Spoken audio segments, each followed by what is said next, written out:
কি অভিযোগ আপনার? আমার ছোট ভাইয়ের বউ, অভিযোগ হচ্ছে ওর দীর্ঘদিন অবৈধ সম্পর্ক ছিল নিজের জামাইয়ের সাথে। সেই সম্পর্কটা আমার ভাই মেনে নিতে পারতো না, মাঝে মাঝে যার জন্য নিয়ে বোম্বে চলে গেছিল। বোম্বে যাওয়ার পরে সেখানেও জামাইকে নিয়ে যায়। সেখানে নিয়ে গেলে আমার ভাইয়ের সাথে, বউর সাথে, জামাইয়ের সাথে গণ্ডগোল হয়, মারামারি পিটাপিটিও হয়। হওয়ার পরে সেখান থেকে আবার তাকে বোম্বের থেকে পাঠিয়ে দেয়, মানে সেই তরিকুল বলে যে ছেলেটাকে, তাকে পাঠিয়ে দেয় ওখান থেকে। পাঠানোর পরে আবার তারা সংসার ধর্ম করছিল, যা ছিল।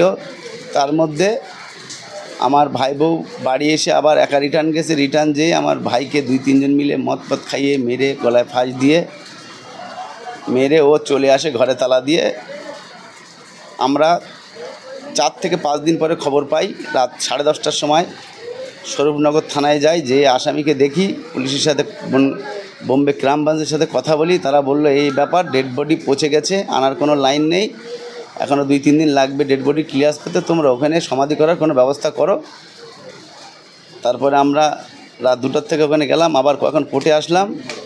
তরিকুল বলে যে ছেলেটা, এর সাথে অবৈধ সম্পর্ক একদম পাকাপাকি। আমার ভাইয়ের যে মেয়ে, এরাও কম বেশি জানে, আমরাও কম বেশি জানি, আমার মাও কম বেশি জানে।